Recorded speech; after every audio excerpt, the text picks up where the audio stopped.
एक बॉडी पे multiple forces के इफेक्ट्स देखने के लिए और साथ ही उसे कैलकुलेट करने के लिए सबसे ज़रूरी है उस बॉडी का एक perfect FBD, that is free body diagram draw करना। But is this enough? ये तो हम लोग स्कूल के असाइनमेंट्स में भी करते हैं, right? So the question is this method apt for competitive exams like JEE and NEET? Will this method give you the ideal speed required for JEE and NEET? और क्या तुम एग्जामिनेशन हॉल में questions ऐसे ही approach कर रहे होगे? The answer is simply no. Let me correct what I said just in the beginning. एक body पे मल्टीपल फोर्सेस के इफेक्ट्स देखने के लिए सबसे ज़रूरी है एक परफेक्ट एफबीडी बनाना in a smarter way. So hello guys and girls, Aditya welcomes you all to your own YouTube channel Spectrum, and today we'll be discussing about the smartest way to calculate forces on a body by drawing free body diagrams. So without any delay, let's move on to my notebook. So here we are in front of my notebook.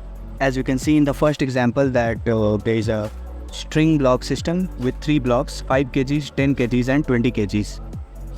Now the question is कि what is the value of T1, T2 and T3, जो कि हमने already mark किया हुआ है कि उनके directions क्या हैं एक स्पेसिफिक क्वांटिटी के अबाउट। तो the question is what is the tension in the 3 parts of the thread. Of course it will be different. Why? Because there are different masses interfering the length of the string. Wait, अगर तुम्हें tension force को लेकर doubt है कि tension कब कहाँ किस direction में लगता है, don't worry, I will make a separate video regarding tension which will clear all your doubts. So make sure you subscribe to the channel and press the bell icon so that you get notified regarding the videos I upload. तो अब आते हैं मुद्दे पे कि इन tensions को calculate कैसे करें। इन्हें कैलकुलेट करने के लिए हमारे पास 2 तरीके हैं। पहला तरीका जो कि है वही टिपिकल स्कूल वाला तरीका जो मेजॉरिटी करते हैं, 3-4 इक्वेशंस बनाओ और उन्हें सॉल्व कर लो। लाइक हम करके दिखा देते हैं। मेथड 1, ये बिल्कुल वही जो मेजॉरिटी करते हैं वही तरीका है। सो यहाँ पे आपको कुछ नहीं करना, इक्वेशंस बनाने हैं। तो आपको T1 तो डायरेक्टली दिख रहा है कि वो 20g के बराबर है। क्यों? क्योंकि सिस्टम जो है वो एक्सेलरेटेड नहीं है, तो यहाँ पे सारे फोर्सेस ऊपर और नीचे बराबर हैं। ऊपर नीचे ही फोर्सेस है, साइड में तो कोई फोर्सेस है नहीं। तो हमें सिंपली फोर्सेस को बैलेंस करना है। तो आप यहाँ पे डायरेक्टली लिख दोगे T1 इक्वल टू 20g, तो ये आपका डायरेक्ट T1 का वैल्यू आएगा, जो इसमें कोई लफड़ा है नहीं। अब बात करते हैं T2 को कैसे फाइंड आउट करें। तो T2 को फाइंड आउट करने के लिए आप इसको पकड़ो और देखो कि इस पर कितने फोर्सेस ला रहे हैं। आप देखोगे यहाँ नीचे जो है वो T1 लग रहा है और साथ में इसका वेट भी लग रहा होगा ना 10g। तो आप यार यहाँ लिखोगे T1 plus 10g equal to T2। आपका यहाँ से T2 का वैल्यू आ जाएगा।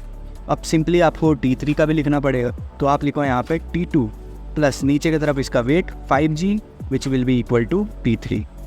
सो अब आप देखो आपके पास 3 इक्वेशंस बन चुके हैं जिनको कि आपको जैसे मैथ्स में सॉल्व करते हैं वैसे सॉल्व करना है, आपका आंसर आ जाएगा। बट ये तो था पहला तरीका। अब हमारे पास है इसको सॉल्व करने का एक दूसरा तरीका। Method number 2। हमें पता है कि this whole system is at rest which means all the forces are balance. So इसी चीज़ को हमने सिंपली यहाँ वापस अप्लाई करना है, but with a different mind set. कि हम लोग कैसे अप्लाई करेंगे आइए सीखते हैं। तो आप देखो आपको यहाँ पे आंसर एक लाइन में निकालना है। कैसे होगा? आप देखो सिंपली यहाँ पे तो T1 का तो कोई झमेला ही नहीं है। आपको T1 डायरेक्ट यहाँ 20g दिख रहा है, ऊपर और नीचे बैलेंस करने से डायरेक्ट यहाँ पे पहले नज़र में आपको नीचे 20g और ऊपर T1 आपको दिख रहा होगा। अब हमें फाइंड आउट करना है T2। अब आप T2 के लिए देखो, T2 फाइंड आउट करने के लिए आप एक ऐसा पॉइंट चूज़ करो जहाँ पे केवल T2 ही बच रहा हो और बाकी के फोर्सेस इंटरनली कैंसिल आउट हो जा रहे हो। जो पॉइंट आपको मिलेगा वो होगा ये।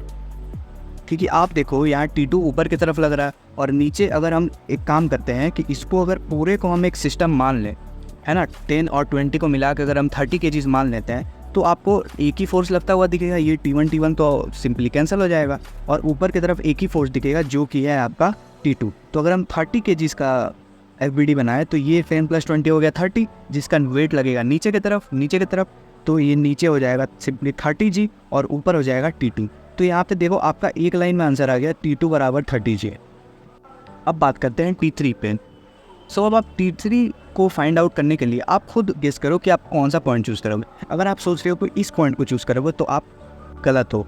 क्यों? क्योंकि आप देखो T3 जो है वो इस पॉइंट पे तो नीचे के डायरेक्शन में लग रहा है, मगर और इसके साथ भी तो इन सारे के वेट्स भी तो नीचे लग रहे हैं ना। अरे भाई वेट्स तो नीचे ही लगेंगे ना mg। ओके, सो आप देखो यहाँ पे इस पॉइंट पे अगर आप एफबीडी बनाओगे तो इस पॉइंट पे T3 नीचे, प्लस अगर आप इसको पूरा सिस्टम मानने का सोच रहे हो तो ये हो जाएगा 35, तो नीचे हो जाएगा 35G, और इसको ऊपर बैलेंस कौन करेगा? कोई नहीं, फोर्स ही नहीं है। तो ये तो गलत हो गया, क्योंकि पूरे फोर्सेस बैलेंस होने चाहिए। इसका मतलब ये अप्रोच भी रॉन्ग है। तो आप क्या चूज़ करोगे? आप ये जो बचा है इसको चूज़ करोगे। तो ये देखो सही तरीका है। क्यों? क्योंकि आप देखो इस पॉइंट पे ऊपर T3 लग रहा है और नीचे इन सारे के वेट्स लग रहा है। आप बताओ T2 तो T2 और T1 ये सारे तो कैंसिल हो गए ना। अब आपको पता लगी क्या होगा, इंटरनली सारे देखो ऑपोजिट डायरेक्शन में कैंसिल आउट हुए। तो आप इस पॉइंट को चूज़ करके जब एफबीटी बनाओगे और इन सबको आप एक कंबाइंड सिस्टम मानोगे, तो ऊपर आपको T3 लगता हुआ दिखेगा और नीचे आपको ये 30 और ये +5 35, आपको नीचे 35G लगता हुआ दिखेगा। तो सिंपली आप यहाँ देखो एक एक लाइन में आपके आंसर्स आते चले गए और आप यहाँ पे सिंपली 35G लिख दोगे। अब आपको यहाँ पे 3 इक्वेशंस मिले हैं, आप उनको सॉल्व करना पड़ेगा। तो करते रहो मजदूरी, या फिर देखो एक लाइन में कैसे बिल्कुल सुंदर तरीके से आपका आंसर आया है। Now we move to our second system, जिससे कि आपको चीज़ें थोड़ी और क्लियर होंगी। तो ये एक सिंपल ब्लॉक ओवर ब्लॉक का सिस्टम है। बट अगर हम आपसे पूछे कि इन ब्लॉक्स के बीच में जो इंटरनल फोर्सेस लग रहे हैं आपस में, उनकी वैल्यू बताओ, तो आप कैसे निकालोगे? सपोज कि अगर हम आपसे पूछे कि force applied on M2 due to M1, मतलब force applied on mass M2 by mass M1, तो हमने लेट सपोज कि इसको N1 ऑलरेडी मार्क किया हुआ है, जिससे कि वीडियो ज़्यादा लंबी ना हो। सो लेट सपोज कि हम लोग इसको N1 बोलते हैं। सो N1 क्या है यहाँ पे? N1 है फोर्स अप्लाइड ऑन M2, इसको 2 लिखते हैं, बाय M1। लाइकवाइज यहाँ पे आप देखो N2 भी मार्क किया हुआ। N2 क्या हो जाएगा?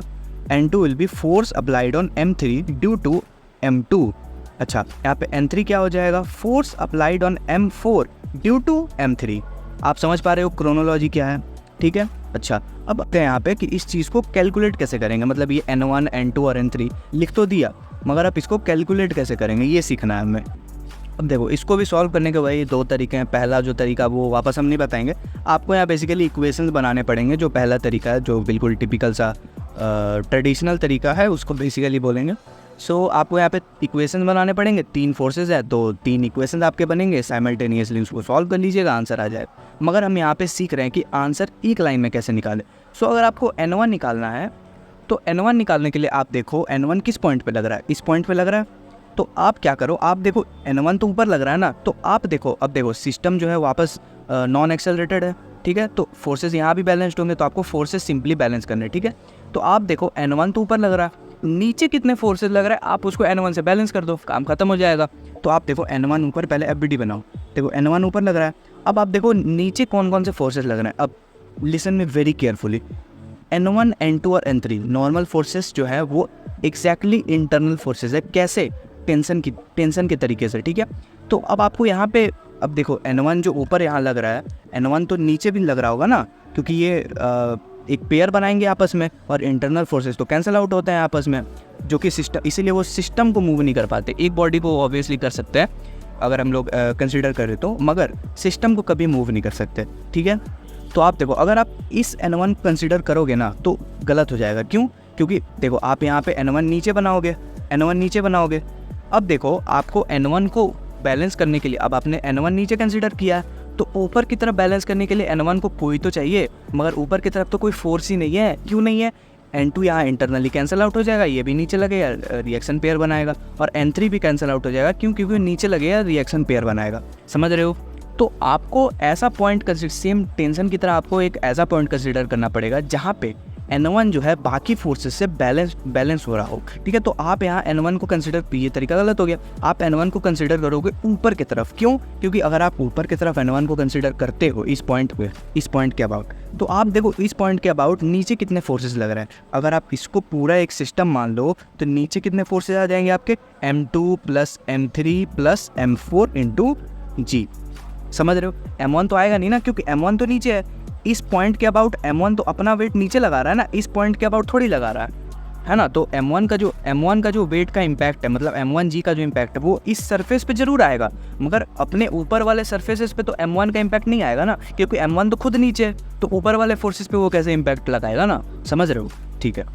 तो आप देखो आपका आंसर सिंपली यहाँ आ चुका है। आप यहाँ पे N1 को जो है वो बराबर कर दो, M2 + M3 + M4 into G। लो जी, आपका आंसर आ गया एक लाइन में, ठीक है। अब आप देखो आपको N2 कैलकुलेट करना। अब आप N2 कैसे कैलकुलेट करोगे, देखो आप यहाँ N2 को भी ऊपर की तरफ मानो, नीचे की तरफ मत मानना। क्यों, हमने बता दिया ऑलरेडी है ना, तो सबका एक ही कारण है, आप समझ जाना।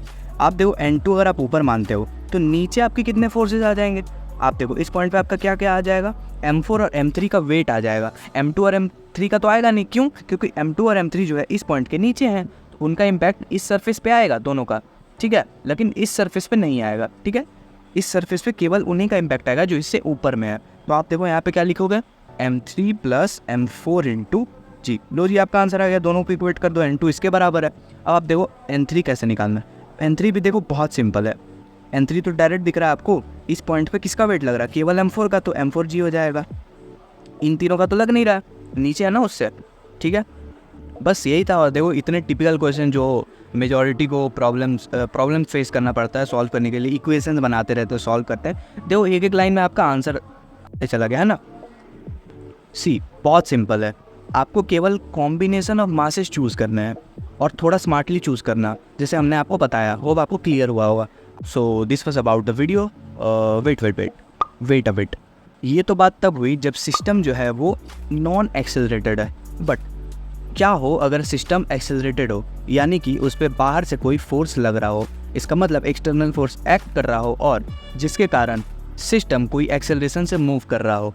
सो तब क्या होगा और तब इंटरनल फोर्सेस को कैसे फाइंड आउट करेंगे, इसे जानने के लिए जुड़े रहिए और बने रहिए हमारे साथ, क्योंकि अगली वीडियो इसी टॉपिक पे होगी। तब तक के लिए हिट द लाइक बटन अगर आपको कुछ सीखने को मिला, and share it to your mates. Also comment down your doubts, suggestions and compliments, and make sure to subscribe to the channel and press the bell icon for regular updates. Thank you.